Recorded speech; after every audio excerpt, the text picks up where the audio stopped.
नमस्कार प्यारे बच्चों, आज के वीडियो में हम जुलाई के पहले सप्ताह का जो गणित का आपका व्हाट्सएप क्विज है उसका हल लेकर आए हैं। इसमें आपको कुल 8 प्रश्न पूछे जाएंगे।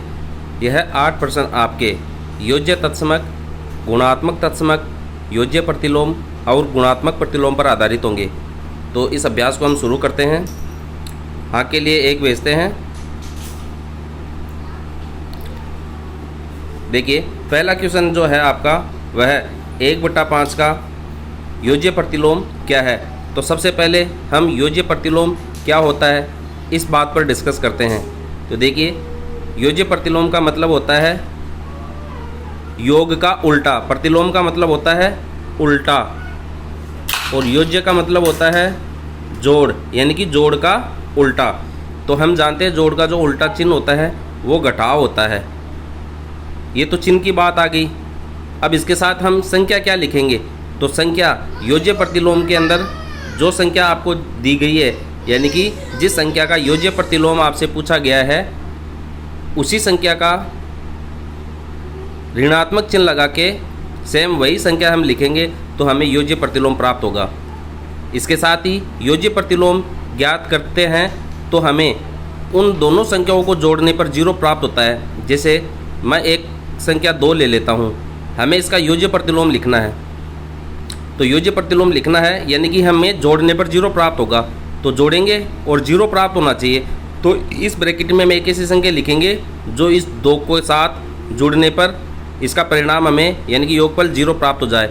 तो 2 में 2 जोड़ेंगे लेकिन ऋणात्मक चिन्ह के साथ।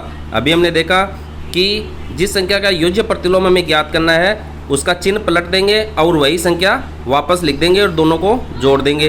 तो जोड़ देने पर परिणाम 0 प्राप्त होता है। तो देखिए, यहाँ पर ये कोष्टक है, बीच में प्लस गुणा माइनस, प्लस गुणा माइनस। विपरीत चिन्हों को जब भी हम गुणा करते हैं तो उनका गुणनफल हमें ऋणात्मक चिन्ह देता है।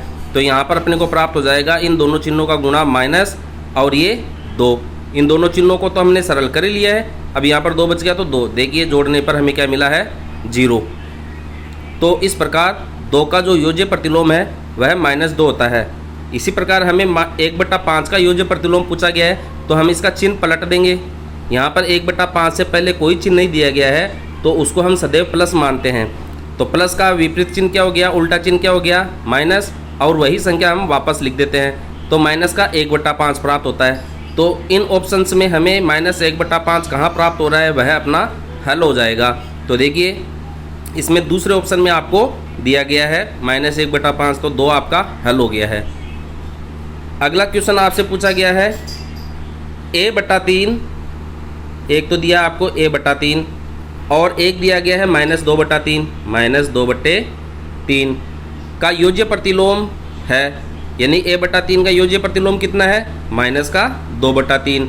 तो a का मान क्या होगा। अभी हमने देखा कि ऊपर वाले सवाल में 1/5 का आपसे योज्य प्रतिलोम पूछा गया था तो हमने इसका चिन्ह पलटा और उस संख्या को ऐसा का ऐसा ही लिख दिया था। अब यदि हमें a/3 का योज्य प्रतिलोम दिया गया है 2/3 और माइनस चिन्ह के साथ, तो संख्या तो हम ऐसी की ऐसी लिखते हैं। तो यहाँ पर हमने संख्या क्या लिखी, 2/3। अब इसकी हम तुलना कर लेते हैं। देखिए, हर में 3 है, हर में 3 है, अंश में 2 है, अंश में 2 है, यानी कि इन दोनों की तुलना करते हैं तो a का मान 2 के बराबर प्राप्त होता है। इसलिए यहाँ a का मान क्या प्राप्त होगा आपको, 2। तो ऑप्शन में अपने को 2 3 नंबर के ऑप्शन में मिल रहा है तो अपना उत्तर हो जाएगा 3। ये 3 ये लीजिए। अगला क्वेश्चन, परिमेय संख्या -9/16 के लिए योज्य तत्समकता क्या है। देखिए, यहाँ अलग शब्द काम में लिया गया है। एक तो आपसे पूछा जाता है योज्य प्रतिलोम। तो योज्य प्रतिलोम की तो हमने बात कर ली, संख्या को ऐसा का ऐसा ही लिख देते हैं और उसका चिन्ह पलट देते हैं। जोड़ है तो माइनस, माइनस है तो जोड़।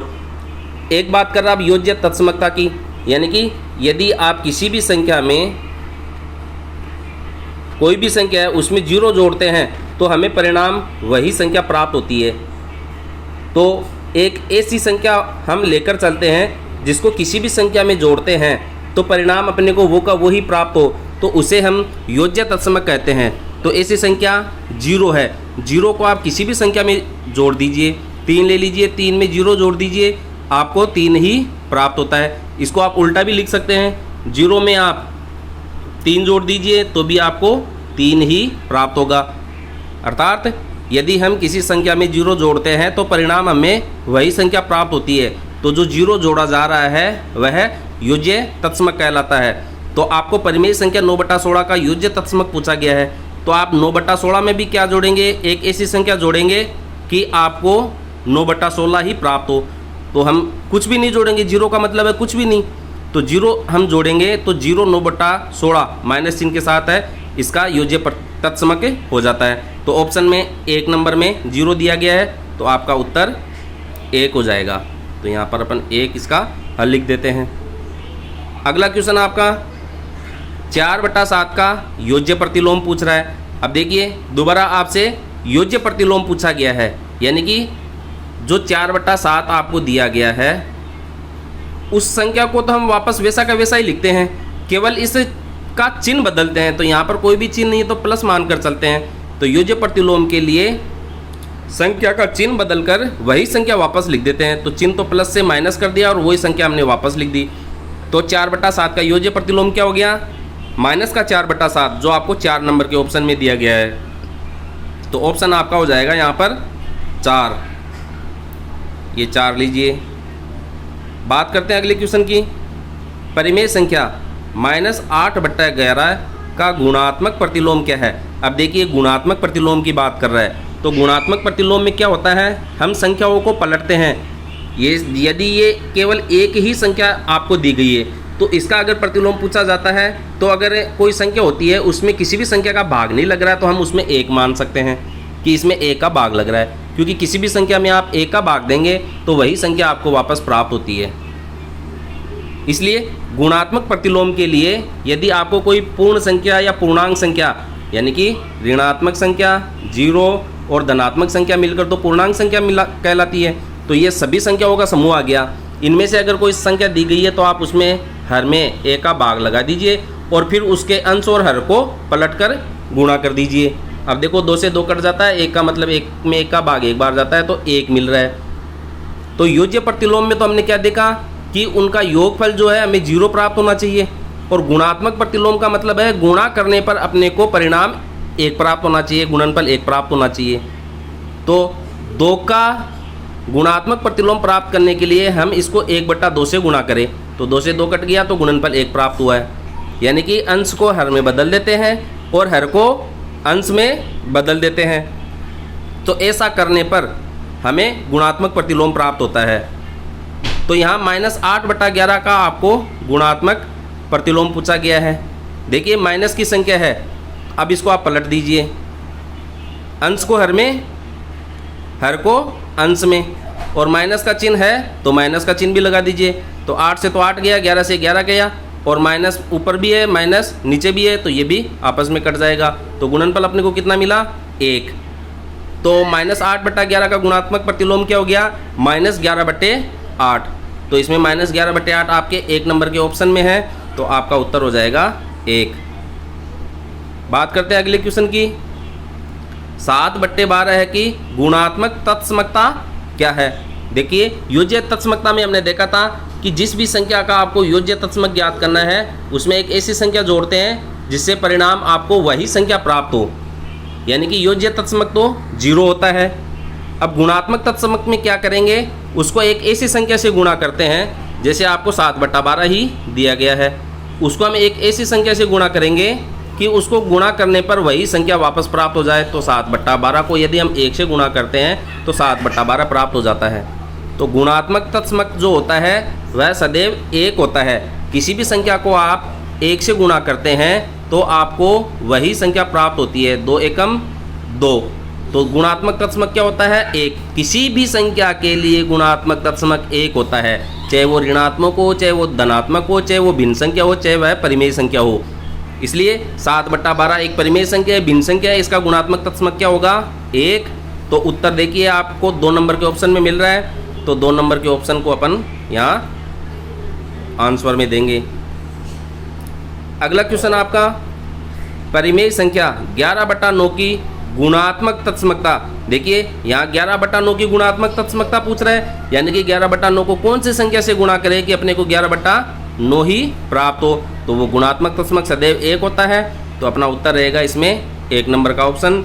तो आप 1 इसमें आंसर दीजिए। अगला जो क्वेश्चन है अपना वह है परिमेय संख्या 5/6 का गुणात्मक प्रतिलोम। अब देखिए गुणात्मक प्रतिलोम पूछ रहा है, तो गुणात्मक प्रतिलोम में हमें क्या चिन्ह नहीं बदलना है, केवल संख्या को पलटना है, यानी कि अंश को हर में और हर को अंश में। अब देखो ये कट जाते हैं तो गुणनफल हमें कितना मिलेगा 1। दो संख्याओं को गुणा करने पर गुणनफल 1 प्राप्त होता है, तो वो दोनों संख्या आपस में गुणात्मक प्रतिलोम कहलाती है। तो 5/6 का गुणात्मक प्रतिलोम 6/5। इसी तरीके से हम कह सकते हैं 6/5 का गुणात्मक प्रतिलोम कितना हो जाएगा 5/6। लेकिन आपसे 5/6 का पूछा गया है, तो आप इसमें देखिए 6/5 का है 3 नंबर के ऑप्शन में है, तो आपका हल हो जाएगा 3 नंबर का ऑप्शन, यह लीजिए। देखिए 8 में से 8 प्रश्न आपके सही हो गए हैं। तो इस प्रकार आपका जो गणित का पहला वीक का जो क्विज है उसमें योज्य प्रतिलोम, योज्य तत्समक, गुणात्मक प्रतिलोम और गुणात्मक तत्समक के बारे में जानकारी दी गई है। तो इन 8 क्वेश्चन के अभ्यास करने से आपको इन चारों ही बिंदुओं के बारे में बहुत अच्छी जानकारी प्राप्त हो जाती है। फिर मैं रिपीट कर देता हूँ, योज्य प्रतिलोम का मतलब होता है आपको जिस भी संख्या का योज्य प्रतिलोम लिखना है, जैसे मैंने यहाँ पर 6 लिख दिया, तो उसका चिन्ह पलटकर आप वो संख्या लिख दीजिए, तो ये योज्य प्रतिलोम। योज्य तत्समक का मतलब होता है सदैव 0 होता है, याद रखिएगा, किसी भी संख्या में 0 जोड़ेंगे तो वही संख्या प्राप्त होगी, यानी कि योज्य प्रतिलोम 0 होता है। गुणात्मक प्रतिलोम का मतलब क्या होता है, आपको अंश को हर में लिखना है और हर को अंश में, यानी कि पलट देना है अंश और हर को और उनको गुणा करके लिखना है। तो यहाँ पर जैसे 3 है तो 3 को अपन पलट देंगे, ये अभी अंश में है तो 3 हर में आ गया, इसके नीचे कोई संख्या नहीं तो अपन 1 लिख सकते हैं, तो ये 1/3 के रूप में हो गया। तो 3 का जो गुणात्मक प्रतिलोम है वह 1/3 होता है। बात करते हैं गुणात्मक तत्समक की, तो किसी भी संख्या को यदि आप 1 से गुणा करते हैं तो वही संख्या आपको प्राप्त होती है, तो 1 गुणात्मक तत्समक कहलाता है, 0 योज्य तत्समक कहलाता है। तो इस प्रकार से आपको इन 4 बिंदुओं के बारे में अभ्यास यहाँ पर दिया गया है, इनको आप हल कीजिएगा अच्छे से। कोई दिक्कत है तो आप अपने सर से या मैडम से संपर्क करें, अभ्यास कीजिए, लिखते रहिए। धन्यवाद।